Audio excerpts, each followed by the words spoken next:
तो आप सबका स्वागत है कॉमर्स ज्ञान चैनल में। आज हम लोग वर्किंग कैपिटल मैनेजमेंट का बहुत ही इंटरेस्टिंग टॉपिक पर डिस्कस करेंगे। आज हम सब देखेंगे इन्वेंट्री मैनेजमेंट।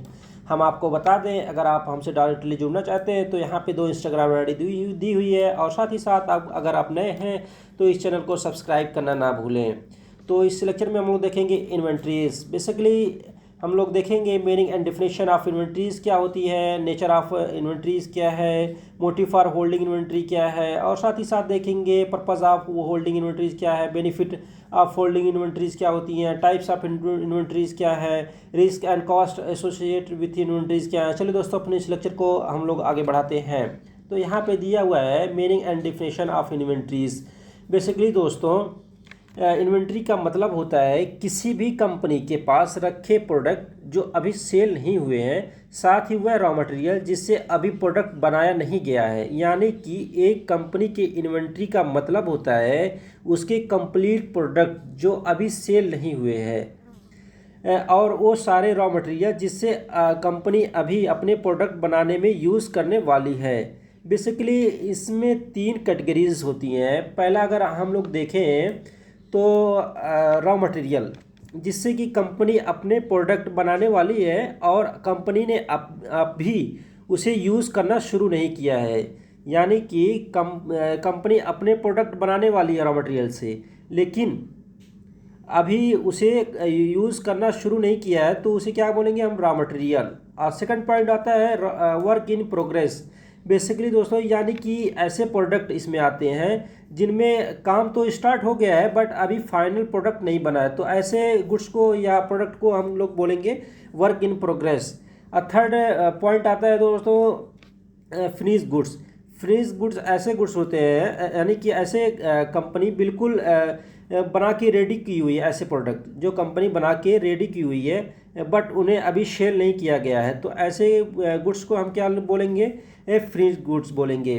तो इन्वेंट्रीज को बेसिकली क्लासिफाइड किया जाता है करंट एसेट्स, यानी कि बैलेंस शीट के करंट एसेट में दिखाया जाता है। और इसके 3 टाइप्स हैं जो वैल्यूएशन करते हैं, जैसे कि first in first out, LIFO method, FIFO method and weighted average method. यानी कि इसका मीनिंग ये होता है कि लास्ट इन फर्स्ट आउट है। According to American institute of chartered public account के थ्रू अगर हम देखें तो ये भी कहते हैं कि inventory in the sense of tangible goods, यानी कि वही है कि ऐसे गुड्स होते हैं जिनको हम छू सकते हैं, वो इन्वेंट्रीज कहलाते हैं। और which are the hold for sale, जिसको हम सेल करने के लिए पर्पज़ है हमारा सेल करना, या उसको प्रोडक्शन में यूज़ करना, या उसको कंजप्शन करना। तो ये सब चीज़ें बताती हैं ये इनके द्वारा AICPA के थ्रू की इन्वेंट्री ये होती है। नेचर ऑफ इन्वेंट्रीज क्या है, तो बेसिकली यहाँ पे बहुत सारे नेचर दिए हुए हैं। पहला है रॉ मटेरियल। बेसिकली दोस्तों इसके भी कई कैटेगरीज होते हैं, जैसे कि डायरेक्ट मटेरियल।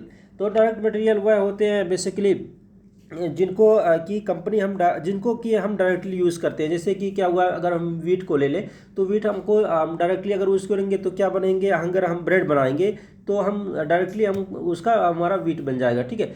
एक होता है इनडायरेक्ट मटेरियल रॉ मटेरियल में। तो ऐसे मटेरियल जो को हम डायरेक्टली नहीं यूज़ होते हैं, जैसे इनडायरेक्टली यूज़ होते हैं। जैसे कि अगर हम ले लें कोल हमको डायरेक्टली हम उसको यूज़ नहीं करते हैं बट यूज़ में आता है। जैसे कि अगर हम कोल को लेते हैं तो उसको फर्नेस में हम उसको रखेंगे, वो हीट करेगा, उससे हम प्रोडक्ट बनाएंगे। तो ये सब चीज़ें होती हैं इनडायरेक्ट, हम इनडायरेक्ट मटेरियल कहते हैं। वर्क इन प्रोग्रेस मीन्स ऐसे यानी कि ऐसे रॉ मटेरियल जिन पे काम स्टार्ट हो गया है बट अभी फाइनल प्रोडक्ट नहीं बना है, तो क्या होगा, वो वर्क इन प्रोग्रेस होता है। थर्ड पॉइंट है कंज्यूमेबल गुड्स या कंज्यूमेबल मीन्स इसका जो हम कंज्यूम कर लें, तो ऐसे प्रोडक्ट को हम ऐसे प्रोडक्ट इनके अंदर आती हैं। फिनिश गुड्स मीन्स ये, यानी कि कंपनी वो प्रोडक्ट बना के रेडी की हुई है बट अभी सेल नहीं हुआ है, तो वो क्या होगा, फिनिश गुड्स हो जाएगी।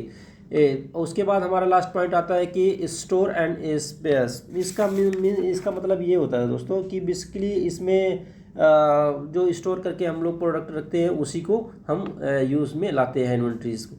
तो आगे हम देखते हैं कि मोटिव फॉर होल्डिंग इन्वेंट्रीज़ क्या है। तो यहाँ पे बहुत सारे मोटिव दिए हुए हैं, एक एक करके देखेंगे। पहला ट्रांजैक्शन मोटिव। बेसिकली दोस्तों एक कंपनी को बहुत सारे ट्रांजैक्शन करने पड़ते हैं, यानी कि कंपनी को जो एक सर्टेन लेवल होता है उसको मेंटेन करके रखना होता है, डेली इसकी रिक्वायरमेंट होती है प्रोडक्शन में, तो इसको हम ट्रांजैक्शन मोटिव कहते हैं। सेकंड पॉइंट है प्रिकॉशनरी मोटिव। बेसिकली अगर कोई नेचुरल कॉजेज होता है या स्ट्राइक हो जाती है या अनफोर्सन कोई भी सर्कमस्टांसेस में, तो हम उसको यूज़ करते हैं, जो कि हमको ये बचाने का काम करता है प्रिकॉशनरी मोटिव जो होता है। तो मान लेते हैं कि कोई स्ट्राइक हो गया तो हमारा प्रोडक्ट नहीं आ पाता है, तो हम कैसे प्रोडक्शन करेंगे, तो इसमें हम ये मोटिव हम अपनाते हैं। थर्ड पॉइंट आता है कि स्पेकुलेटिव मोटिव। कभी कभी क्या होता है कि कोई स्ट्राइक हो जाता है या लॉकडाउन हो गया या कुछ भी हो जाता है, तो हमारा अगर रॉ मटेरियल हमसे नहीं मिल पाते हैं, तो क्या होता है कि हम रखे रहते हैं वो प्रोडक्ट, तो हम हाई रेट में उसको हम बेच देते हैं। तो ये होता है स्पेकुलेटिव मोटिव, यानी कि हम एक्स्ट्रा अर्न करते हैं उस टाइम। तो ये होता है स्पेकुलेटिव मोटिव। उसके बाद देखते हैं पर्पज़ ऑफ होल्डिंग मोटिव क्या है। तो यहाँ पे बहुत सारे पर्पज़ दिए हुए हैं, जैसे कि मीट डिमांड को हम कैसे मीट करेंगे, उसके बाद कीप ऑपरेशन रनिंग, उसके बाद land time, heads, quantity discount, smoothing requirement, ये सब चीज़ें यहाँ पे इंक्लूड की जाती है पर्पज़ ऑफ होल्डिंग इन्वेंट्रीज। यानी कि अगर हम होल्डिंग करके रखेंगे किसी भी इन्वेंट्रीज को, तो हम डिमांड को मीट करेंगे, ऑपरेशन में हम इजीली हमारा रन करेगा, लीड टाइम नहीं हमारा लगेगा, हेड्स में होगा, क्वांटिटी डिस्काउंट। अगर हमारा ये कोई भी 1000 का कोई ऑर्डर किया तो हम उसको डिस्काउंट कर देंगे कि 1000 हम 10 प्रोडक्ट देंगे आपको, क्योंकि हमारे पास वो मटेरियल रहेगा, तो हम इजीली हम उसको डिस्काउंट करके दे सकते हैं। ये स्मूथिंग रिक्वायरमेंट, यानी कि इजीली हमारा अगर बिजनेस चला रहे हैं तो उसमें हमारा हेल्पफुल होगा। ये है पर्पज़ ऑफ होल्डिंग इन्वेंट्रीज के। बेनिफिट ऑफ होल्डिंग मोटिव्स क्या है, तो बहुत सारे यहाँ पे बेनिफिट दिए हुए हैं, हम एक एक करके देखेंगे। अवॉइडिंग लॉस ऑफ सेल्स, यानी कि अगर हमारी कोई लॉस होता है तो उसको हम सेल करके उसको हम अवॉइड कर देंगे।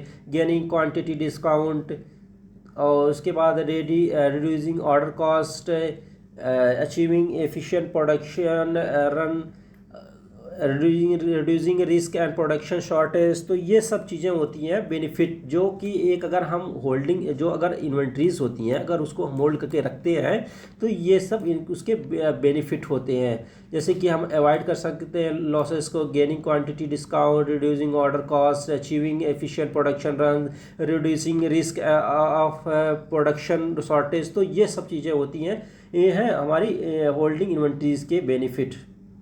टाइप्स ऑफ इन्वेंट्रीज क्या है, तो बहुत सारे इसके टाइप्स दिए हुए हैं, तो हम एक एक करके देखेंगे। तो यहाँ पे एक है मोमेंट इन्वेंट्रीज, यानी कि ये बेसिकली क्या होता है दोस्तों, ये ट्रांसपोर्टेशन मोड में होता है। इस टाइप का जो इन्वेंट्रीज होती है हमारा, ये ट्रांसपोर्टेशन ही मोड में रहते हैं। बफर इन्वेंट्रीज क्या है, तो बफर इन्वेंट्री बेसिकली ये अगेंस्ट होता है फ्लक्चुएशन ऑफ डिमांड और सप्लाई में, ये हमारा ये हेल्पफुल होता है, ये हमारा हेल्पफुल होता है। एंटीसिपेशन इन्वेंट्रीज क्या होती है, तो बेसिकली इसमें कोई भी मानसून हो गया, जैसे कि अब अगर वेदर का मौसम है, इसमें बारिश होने वाली है, तो हम छाता बना के हम पहले ही रख लेंगे। तो वहाँ पे क्या होगा कि जब हमारा उस टाइम में आएगा बरसात का मौसम, तो हम उसको यूज़ करेंगे, उसको सेल करेंगे, तो वहाँ पे हमारा अधिक प्रॉफिट होगा। तो ये सब एंटीसिपेशन इन्वेंट्रीज कहलाती हैं उसको। उसके बाद डुकोप्लिंग इन्वेंट्रीज है, साइकिल इन्वेंट्रीज है, इंडिपेंडेंट डिमांड इन्वेंट्रीज, और साथ ही साथ देखेंगे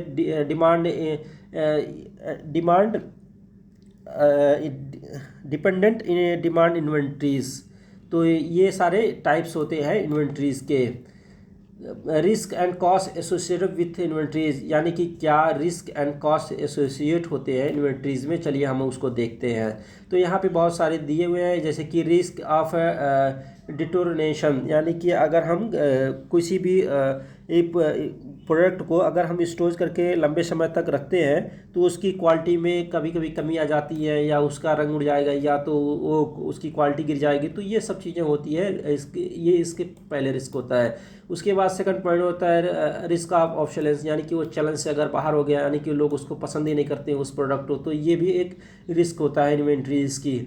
थर्ड पॉइंट है दोस्तों यहाँ पे प्राइस डिक्लाइन। कभी कभी क्या होता है कि हम महंगे प्रोडक्ट खरीद के रख लेते हैं कि रेट बढ़ेगा, उसके बाद क्या होता है कि रेट गिर जाता है, तो ये हमारा प्राइस भी डिक्लाइन हो जाता है। तो ये भी एक ही तरह का रिस्क ही है इन्वेंट्रीज का। परचेज़ कॉस्ट, अगर हमारे इसमें परचेज़ कॉस्ट बढ़ जाता है कंपनी का, ऑर्डरिंग कॉस्ट या सेटअप कॉस्ट जैसे कि हम रखते हैं, सेटअप कॉस्ट हमारा लगता है।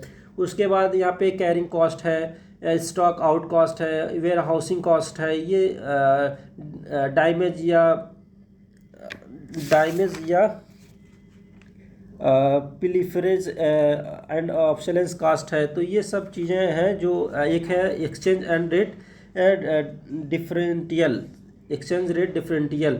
तो ये सब क्या होती है कि एक रिस्क है जो अगर हम इन्वेंट्रीज बना के अपनी कंपनी में रखते हैं तो ये हमारे रिस्क एसोसिएट होते हैं। Thank you everyone watching my videos.